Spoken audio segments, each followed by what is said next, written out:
नमस्कार, मैं हूं नीरज मेहरा और आप देख रहे हैं A1 टीवी का खास कार्यक्रम मुद्दा है गरम। मुद्दा गरम में बात करेंगे हम ERCP को लेकर। पूर्वी राजस्थान में जन आंदोलन खड़ा होने जा रहा है और सरकार और केंद्र सरकार के बीच की लड़ाई अब जनता की लड़ाई बन चुकी है। हालात ये कि पूर्वी राजस्थान के दौसा, सवाई माधोपुर, करौली और तमाम जिलों में लोगों ने इसको जनजीवन से जोड़ दिया है। लोगों के लोकगीतों में ये ERCP का मुद्दा शामिल हो गया है। लोगों के शादी ब्याह के जो कार्ड होते हैं, निमंत्रण पत्र होते हैं, उन तक में आज की तारीख में लोग ERCP को राष्ट्रीय परियोजना घोषित करें ऐसा जोड़ने लग गए हैं। आप देख सकते हैं जिस शादी के कार्ड में देवी देवताओं की तस्वीर होती है, गणेश जी का निमंत्रण होता है, अपने रिश्तेदारों के नाम होते हैं, वहाँ पर ये कॉलम में शामिल हो चुका है। लोकगीत वहाँ पर इसी पर बन चुके हैं।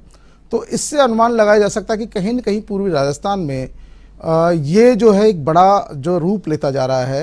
हालांकि राजस्थान सरकार का ये कहना है, मुखिया का ये कहना है कि हमने चिट्ठी लिख दी है PM नरेंद्र मोदी जी को, इसको राष्ट्रीय परियोजना घोषित करनी चाहिए।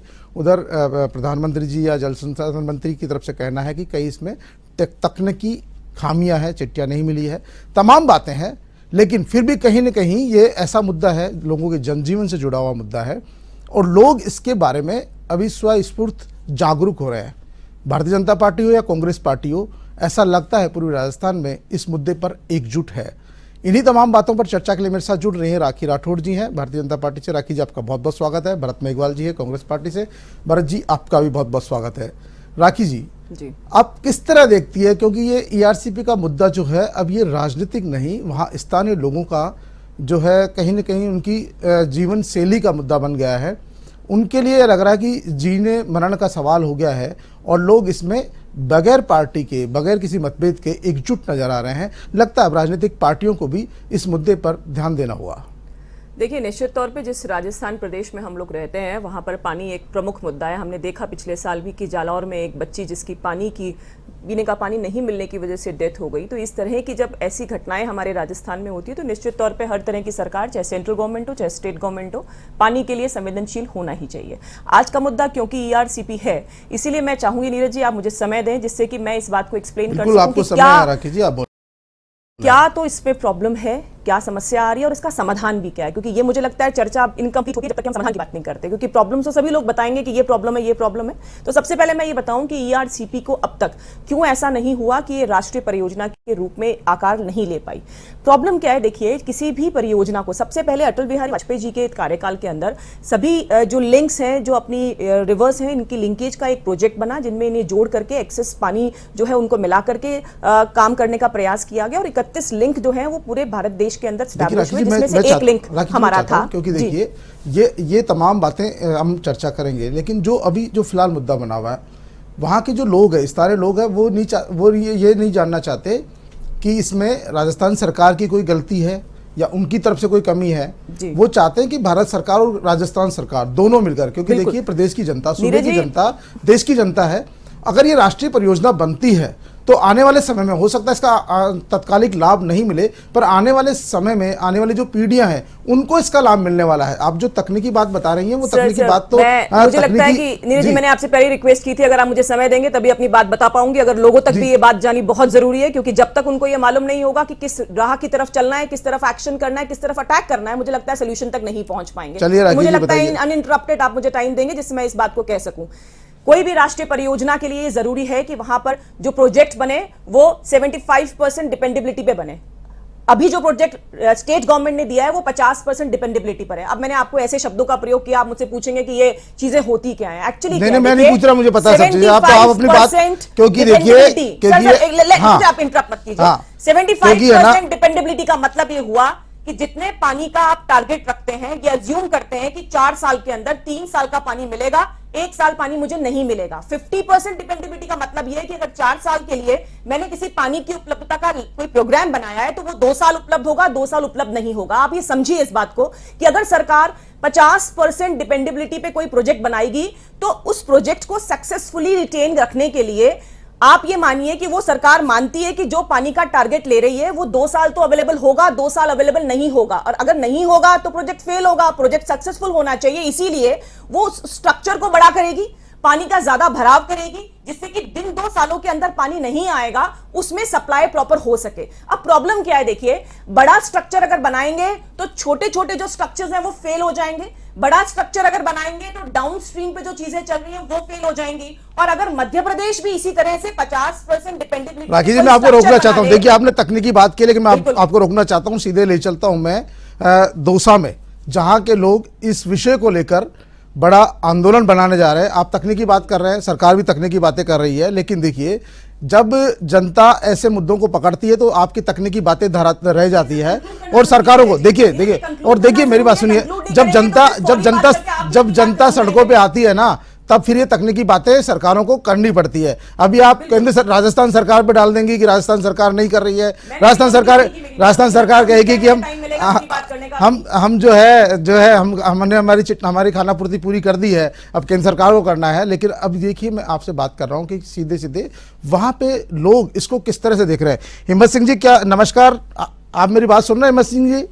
नीरज जी, आ रही है आपकी आवाज? हिम्मत सिंह जी, आप लोगों के लिए ईआरसीपी कितना अहम और कितना बड़ा मुद्दा है, किस तरह से देखते हैं आप वहां के लोग इस मुद्दे को? जी, आपके ये जो बयान पहले सुन रहा था, ये कौन? राखी राठौड़ जी हैं, भारतीय जनता पार्टी से प्रवक्ता हैं।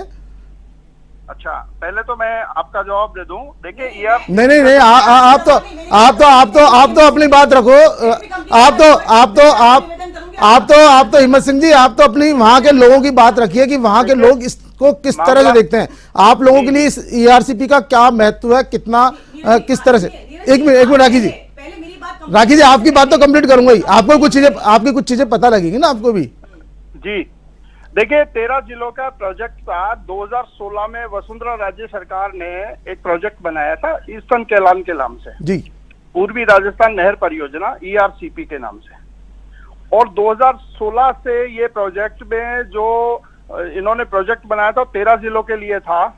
और क्षेत्रफल की दृष्टि से जो राजस्थान का जो क्षेत्रफल है पूर्वी राजस्थान का 10.04 है जी। और इसमें जो हमारा प्रोजेक्ट था वो 2016 से 13 तहसीलों में जो 13 जिले थे, 13 जिलों में तो आपको पता ही है कौन कौन से जिले शामिल हैं। जी बिल्कुल। और इसके लिए इन्होंने प्रोजेक्ट बना के दिया था। और अभी तक जिसमें 50% पीने का पानी जी, और 36% सिंचाई के लिए और 14% उद्योग के लिए ये इन्होंने प्रोजेक्ट बनाया था जी। प्रधानमंत्री जी आए थे 2018 की रैली में जयपुर और अजमेर जी। तब ये मांग उठ रही थी 2018 में। प्रधानमंत्री जी के सामने वसुंधरा राजे जी ने एक बात रखी थी कि इस परियोजना को राष्ट्रीय परियोजना घोषित किया जाए। तो प्रधानमंत्री जी ने खुद ने भाषण दिया था और ये बोला था कि जो विधायक हैं उन्होंने मुझे ये ज्ञात कराया है और आपकी चहेती मुख्यमंत्री श्रीमती वसुंधरा राजे जी ने मुझे बताया है कि ये प्रोजेक्ट बहुत महत्वपूर्ण है और इससे पीने के पानी पूर्वी राजस्थान के जो लोग हैं वो प्यासे मर रहे हैं जी। तो इसलिए इस प्रोजेक्ट को राष्ट्रीय परियोजना घोषित किया जाए जी।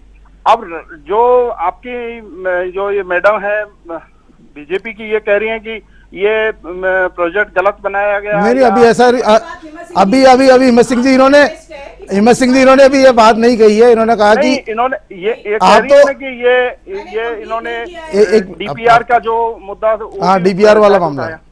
तो जी, डीपीआर को लेकर जिस तरह की भ्रांतियां हैं 50% और 75% वाली, डीपीआर का भ्रांति नहीं है, कुछ भी नहीं है। ये भाजपा वालों के गले के, क्योंकि 2016 का प्रोजेक्ट है, ये नया प्रोजेक्ट नहीं है। 2016 से 2018 तक बीजेपी का शासन रहा है, केंद्र में मोदी सरकार रही है। लेकिन अब तो अशोक गहलोत जी की सरकार है, नया इसमें डीपीआर बना के भेज देनी चाहिए थी ना इनको।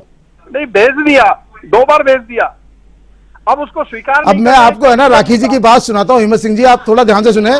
राखी जी प्लीज।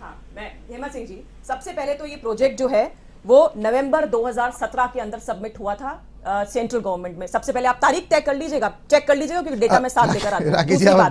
अप्रैल 2018 के अंदर सीडब्ल्यूसी ने इस पे टेक्निकल इसका अध्ययन किया और उसी समय ये बात आ गई थी कि 50% फिजिबिलिटी के साथ में, डिपेंडेबिलिटी के साथ में हम लोग इसको नहीं कर सकते। मैंने पहले ही हिम्मत सिंह जी अपनी बात की शुरुआत की, प्रॉब्लम प्लस समाधान दोनों बताऊंगी, इसीलिए जब तक मेरी बात पूरी नहीं हो आप प्लीज मुझ पर कमेंट ना करें।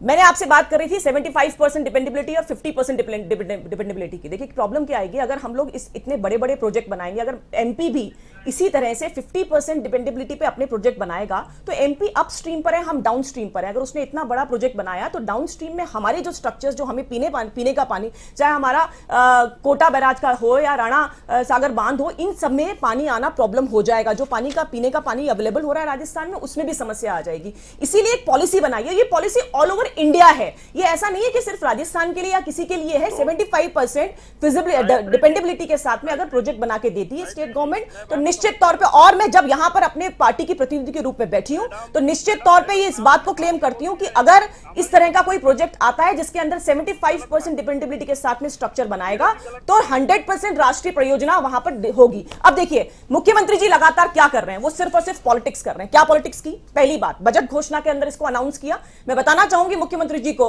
कि चाहे कमलनाथ जी एमपी के मुख्यमंत्री रहे हो, चाहे शिवराज सिंह जी वहां के मुख्यमंत्री हो, उन्होंने ऑब्जेक्ट किया है इस बात के लिए कि 50% डिपेंडेबिलिटी के ऊपर प्रोजेक्ट अलाउड नहीं होगा और कोर्ट में जाएगा, मैटर कोर्ट में अटकेगा। और चाहती कांग्रेस सरकार अटकाना है, अटकाने इसलिए चाहती क्योंकि सिर्फ और सिर्फ पॉलिटिसाइज करना चाहती है, इसके अलावा कुछ भी नहीं। ये बताइए मैंने आपको समस्या, मैं हिम्मत सिंह जी से पूछना चाहती हूं। अब आप समाधान इसके बाद, राखी जी समाधान इसके बाद।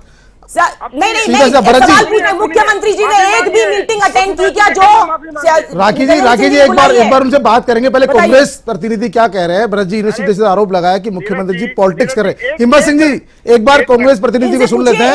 राखी जी एक बार, भरत जी की बात देखिए, एक मीटिंग बता दीजिए। भरत जी।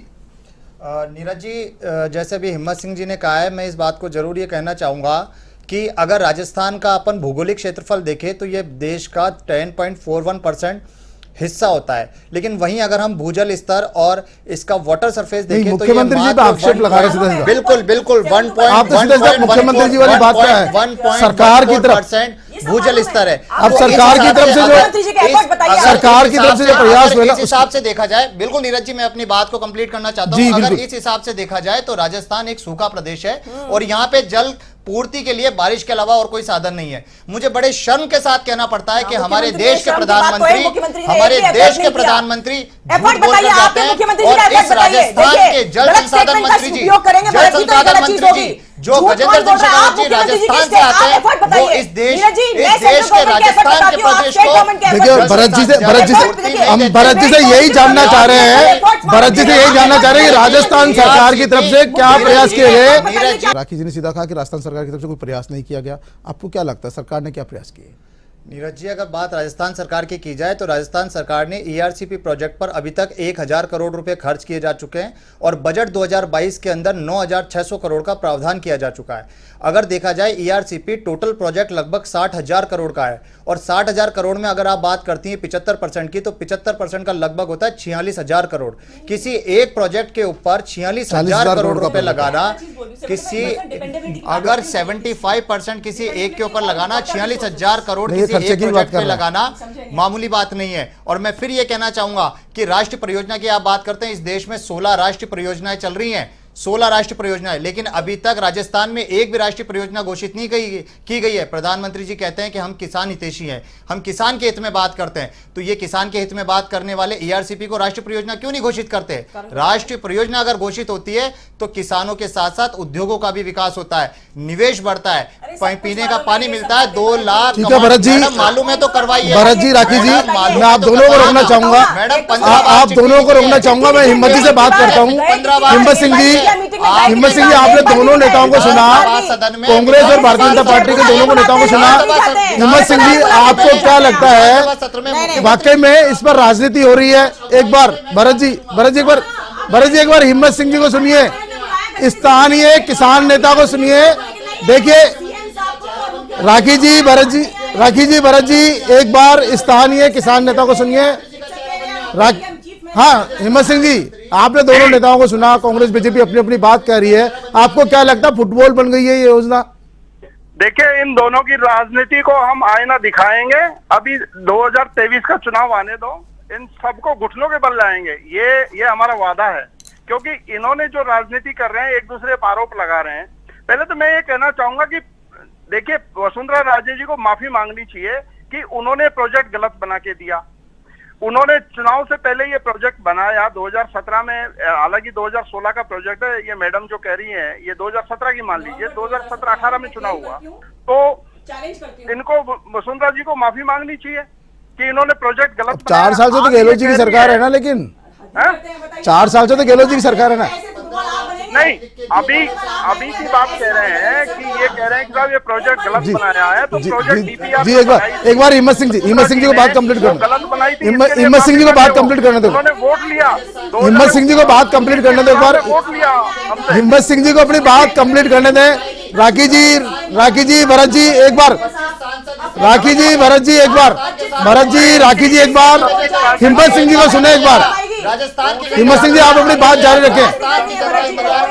भरत जी एक बार, राखी जी एक बार सुनिए तो सही, देखो किस तरह के आरोप लगा रहे हैं। तुम जैसे लोगों, ये लोग जो जिस तरीके की भाषा का उपयोग कर रहे हैं, जिस तरीके के आप आरोप लगा रहे हैं, आरोप प्रत्यारोप कर रहे हैं कि ये गहलोत जी ने गलत बनाया, ये उन्होंने गलत बनाया, आप तो एक बात बताइए कि वसुंधरा राजे जी ने गलत क्यों बनाया, डीपीआर क्यों गलत बना के भेजी 2017 में? अब लोगों में किस तरह की, देखिए आप हिम्मत जी आप ये बताओ कि लोगों, वहां के लोगों में किस तरह का वो है माहौल है इस योजना को लेकर, ये बताओ आप। तो मैं आपसे जानना चाहता हूँ वहां के लोगों में किस तरह का माहौल है, किस तरह की। देखिए यहाँ गांव में हमारी जो लोग हैं, किसान जो कमेटियां हैं, वो गांव में प्रचार कर रही है। शादी ब्याह के कार्डों में इस ईआरसीपी के लिए प्रचार कार्ड छपवाए गए हैं। शादी ब्याह के कार्डों में ईआरसीपी जरूरी है ये लिखा गया है। जहां भी ब्याह शादियां हो रही है उसमें सब में आज भी गवर्नर हाउस का घेराव किया गया। किसान हालांकि कम पहुंचे, लेकिन किसान पहुंचे हैं। हमारी उपस्थिति दर्ज कराई है हमने राजधानी में। और लोगों में आप देखिए, पहनावों में हमें ईआरसीपी के लिए, यहाँ जो देहाती पहनावा है पीली लुगड़ी मीना समाज के, वहां उसमें ईआरसीपी का प्रचार किया जा रहा है। पीली लुगड़ी में ईआरसीपी छप गया है। आपको लगता है दोनों राजनीतिक पार्टियां, देखिए हिम्मत जी, अगर दोनों राजनीतिक पार्टियां इस पर जो है राजनीति करती रही तो कहीं न कहीं यहाँ पर ये गलफांस बन सकता आने वाले चुनाव में। ये इतना जबरदस्त माहौल है कि हमारे लोग अब की बार चुनाव में लठ लेके दरवाजे पे बैठे रहेंगे। चलिए बहुत बहुत धन्यवाद हिम्मत सिंह जी, आप जुड़े, आपने अपनी बात रखी। राखी जी आप सोच सकती हैं वहां के लोगों का, देखिए आरोप प्रत्यारोप अलग हो सकता है, लेकिन वहां के लोगों के जनमानस में ये बैठ गया कि ईआरसीपी राष्ट्रीय परियोजना बननी चाहिए। कौन बना रहा उससे उनको मतलब नहीं, वो चाहते हैं ये राष्ट्रीय परियोजना बने। टेक्निकल जो समस्याएं आ रही है वो सरकारें अपने स्तर पर दूर करें। क्या लगता है आपको? बिल्कुल सही बात है। देखिए जब तक सरकारों का कोऑर्डिनेशन नहीं होगा इतना बड़ा प्रोजेक्ट धरातल पे आना संभव नहीं है। लेकिन प्रॉब्लम क्या है कि ये ईआरसीपी जो 50%, जैसे भरत जी मेरी बात समझ नहीं पाए कि 75% ऑफ अमाउंट खर्चे में ले गए वो, हाँ वो खर्चे पे ले गए। वो खर्चे पे नहीं, मैंने वाटर की जो प्लानिंग है उसकी बात करी थी। अब जब 50% के ऊपर बना रहे, नीरज जी होगा क्या अल्टीमेटली अगर अपन ने सही डायरेक्शन में इस पे अटैक नहीं किया तो जो 9,600 करोड़ का मुख्यमंत्री जी ने अनाउंसमेंट किया है वो कोर्ट के अंदर फेल होगा। कोर्ट के अंदर फेल इसलिए होगा क्योंकि मैंने आपको पहले ही बताया कि अगर आप अपस्ट्रीम के अंदर बड़े स्ट्रक्चर्स बना देंगे, भारतीय जनता पार्टी की तरफ से क्या प्रयास होगा? समाधान मैं बता रही हूं आपको, समाधान जो अब तक हमने जल संसाधन मंत्री हमारे यहाँ के प्रयास किया वो बता रही हूं। अभी अप्रैल के अंदर जल संसाधन मंत्री ने ये जो प्रॉब्लम चल रही है एमपी के बीच में और राजस्थान के बीच में पानी की, उसके लिए मुख्यमंत्री जी को, महेंद्र सिंह मालवीय जी को बुलाया, बकायदा लेटर दिया कि आप आइए और आकर के मीटिंग कीजिए। लेकिन मुख्यमंत्री जी ने सिर्फ एक लेटर के माध्यम से ये लिख के भेज दिया कि हमारे पास टाइम नहीं है, हम नहीं आ सकते। एक सिंगल मीटिंग, लेकिन जल संसाधन मंत्री मौजूद थे, लेकिन जलदाय मंत्री वहां मौजूद थे। राखी जी जब तक टेबल पे नहीं बैठोगे तब तक प्रॉब्लम सॉल्व नहीं होगी। राखी जी जलदाय मंत्री उस मीटिंग में मौजूद थे। राखी जी जलदाय मंत्री उस मीटिंग में मौजूद थे। राखी जी, राखी जलदाय मंत्री इस मीटिंग में मौजूद थे। 2018 का प्रोजेक्ट अभी तक पेंडिंग है। राखी जी भरत जी, राखी जी उस मीटिंग में पेयजल मंत्री मौजूद थे। मैं आप दोनों को रोकना चाहूंगा इसी मुद्दे पर। डॉक्टर अनमोल जुड़ गए हैं। राखी जी एक मिनट में आपको रोकना चाहूंगा। राखी जी ईआरसीपी को लेकर एक संघर्ष समिति बन चुकी है।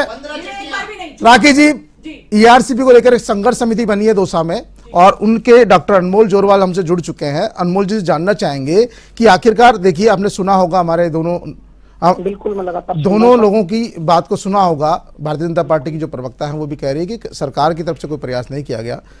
कांग्रेस के प्रवक्ता कह रहे हैं कि मुख्यमंत्री लगातार मैं आपको बताऊं, जो दोनों प्रवक्ता हैं, दोनों कांग्रेस और बीजेपी के, जी जो बातें ये कर रहे हैं वर्ग लाने की या समाज को दिशाहीन करने की, आपको बता दूं धरातल के स्तर पर बिल्कुल लोग ये नहीं चाहते कि दोनों सरकारें हमें मार्गदर्शन से भटकाएं। आप गांव में जाइए, घर में जाइए, कहीं भी जाइए, हर जगह ईआरसीपी का लोगों के अंदर दिल में बैठ चुका है। जी, इस तरह से ये लोग, जैसे मैडम कह रही है, तकनीकी तौर पर ये बता रही है कि ये कमी है, वो कमी है। ग्रामीण पृष्ठभूमि में सर तकनीकी नहीं देखी जाती, वहाँ समस्याओं का समाधान मांगा जाता है। और मैं मैडम से कहना चाहूंगा कि केंद्र सरकार की जिम्मेदारी है, लगातार 2 बार रिपीट हुई है, सरकार ने उनको समर्थन दिया है, तो इसको राष्ट्रीय परियोजना घोषित की जाए। नहीं, आप लोग किस तरह का प्रयास कर रहे हैं? दोनों पार्टियों से मिल रहे हैं, क्या कर रहे हैं आप लोग? क्योंकि संघर्ष समिति बनाई आप लोगों ने। गांव गांव ढाणी ढाणी जा रहे हैं, बच्चे स्कूल तक को बच्चों को हम तिरंगे झंडे में ईआरसीपी लेके दे रहे हैं, और उसी तिरंगे झंडे का उपयोग हम इस ईआरसीपी को लागू करने के लिए करेंगे। क्या आप लोगों की राजस्थान सरकार से किस तरह की बातचीत हुई है, या केंद्र सरकार से जल संसाधन मंत्री अपने राजस्थान के उनसे बात हुई है?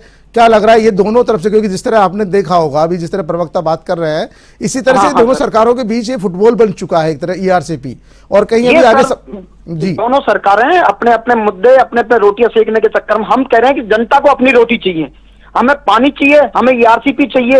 इससे हमारा जो एरिया है उसमें 2 इंडस्ट्री की कमी है, उद्योग बिल्कुल नहीं है, ना के बराबर है।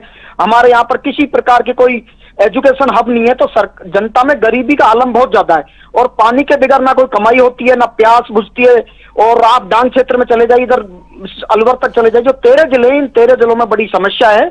और मैं मैडम से कहना चाहूंगा कि मैडम आपकी सरकार है, और ये मार्गदर्शन मत भटकाइए। आपकी अशोक गहलोत जी ने ये नहीं किया, उन्होंने वो नहीं किया, कृपा करके आप इसे जनता की भावनाओं को और जन भावनाओं को ध्यान में रखते हुए इसे लागू करवाइए, क्योंकि राजस्थान में एक चलिए, बहुत बहुत धन्यवाद अनमोल जी, आपने अपनी बात रखी, बहुत बहुत धन्यवाद राखी जी, क्योंकि समय बहुत कम है, 30 सेकंड का समय है।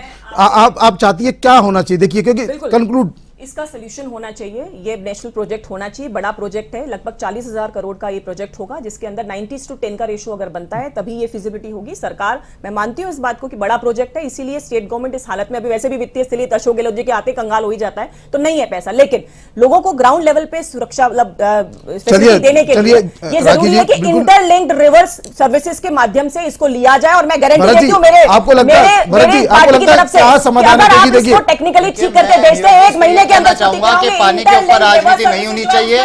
केंद्र सरकार और राजस्थान के 25 सांसदों को जनता ने चुन के भेजा है, इस पानी पे राजनीति ना करके इसे राष्ट्रीय परियोजना। बिल्कुल राखी जी, भरत जी, जिस तरह आपने स्थानीय लोगों को सुना, ईआरसीपी को लेकर जो संघर्ष समिति बनी है उनको लेकर सुना, तमाम लोगों का कहना है कि ईआरसीपी योजना राष्ट्रीय परियोजना बने, इसके लिए राजनीतिक पार्टियों को, मैं आप दोनों को रोकना चाहूंगा, ईआरसीपी राष्ट्रीय परियोजना बने, इसको लेकर ईआरसीपी राष्ट्रीय परियोजना बने, इसको लेकर जो भी तकनीकी खामियां आ रही है उसको राजस्थान सरकार अपने स्तर से जो है संशोधन करे, केंद्र सरकार और राजस्थान सरकार मिलकर इस राष्ट्रीय परियोजना घोषित करे, तब ही ईआरसीपी राष्ट्रीय परियोजना बन सकती है। वरना आने वाले समय में जो 2023 का विधानसभा चुनाव होगा, पूर्वी राजस्थान में राजनीतिक पार्टियों को वहां के स्थानीय लोग सबक सिखाने को तैयार है। मुद्दा घर में फिलहाल इतना ही। आप दोनों को बहुत बहुत धन्यवाद। ताजा तरीन खबरों के लिए देखते रहिए A1 TV।